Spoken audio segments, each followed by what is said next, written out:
So this video is just going to kind of be a short discussion of chapters 1 and 2. I hope you all listen to those chapters. I will begin reading today with chapter 3, and I'll read the rest of them from here on out, since most of the people who got on our Google Meet requested that I read. So I will begin doing that, but let's just kind of discuss chapter 1 and 2.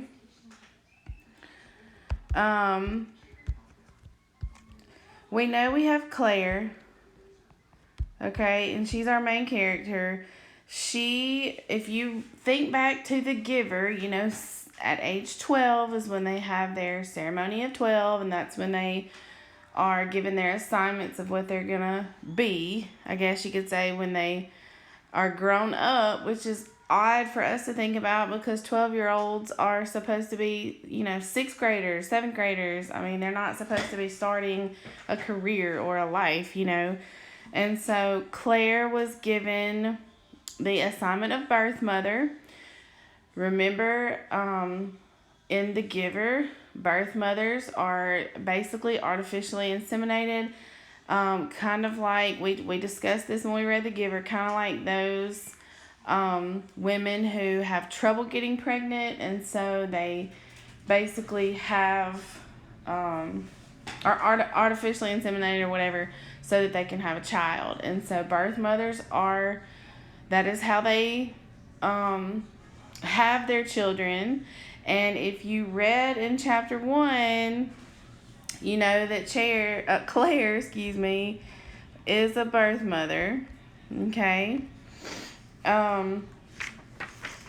This, in chapter 1, it says that at age 12 they kind of go, and their exercise is monitored very closely. Their diet is monitored very closely, obviously for the health of the baby, because you want mothers to be in as good a shape as they can, as healthy as they can for the baby.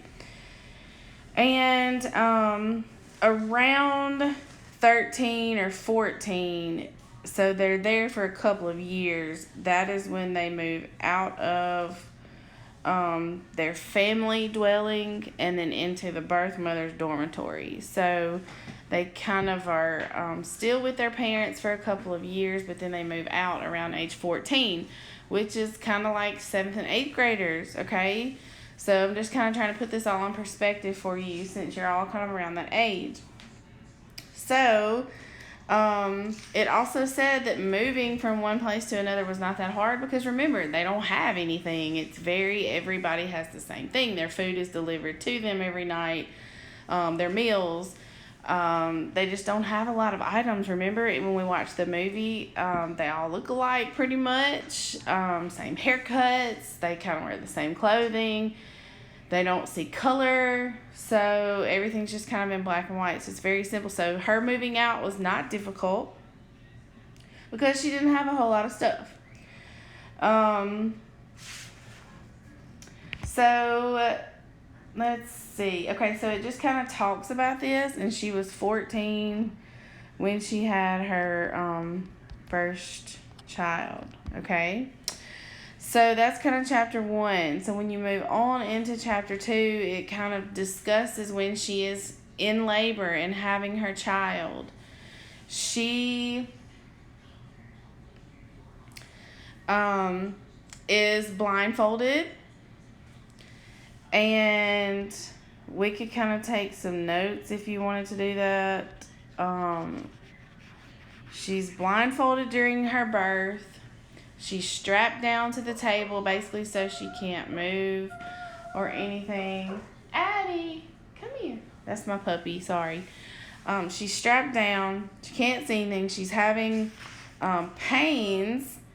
And so then they basically have to cut her open. So I envision it kind of like a C-section, when mothers have to have a C-section, and that's what I had to have 2 C-sections. I've already, y'all already know this about me.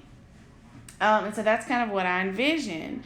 So when she wakes up, she is very, very sore because she has this huge scar, okay? And so when she goes back to the dorm, she realizes that something has gone wrong, that she shouldn't be that sore, because most of the other birth mothers, they just kind of go along like it's, nothing's happened, everything's normal. And so she kind of tries to ask the girls there, hey, are y'all still sore, and they're like, sore? No. So she knows that something wasn't right, and that most girls don't have to be cut open, okay? In chapter 2, it also talks about basically after you have 3 children, you are what they call decertified. Let me make sure I'm saying that word right. Hold on, because I don't want to tell you wrong. Yes, you are decertified. Okay, and what that means is basically you've had your 3 children, now you will move on to another job. And remember some of the jobs we talked about? You could be, you could work at the fish hatchery, you could work on the farm, you could work at the clothing factory. There's just all different kind of jobs that they might put you at. And so after 3 children, you move on. Well, Claire has only had this one child, and they call her in, and they go ahead and tell her she is decertified after that one, basically because she had some issues. Obviously, we're going to learn more about that the more we read, okay? And so she had some issues, so we can put Claire was decertified after her 1 birth, okay? So she knows something's up, something's wrong. But one thing to kind of keep in mind is when she asked about the child, a lady kind of slipped up and said he is okay. They never tell the birth mothers whether they had a girl or a boy, but they slipped up and said he. So she knows that she had a son. Okay, so I'm going to put in here son. She had a boy. Okay? And that's kind of the end of chapters 1 and 2. So the next video is going to be of me reading chapter 3.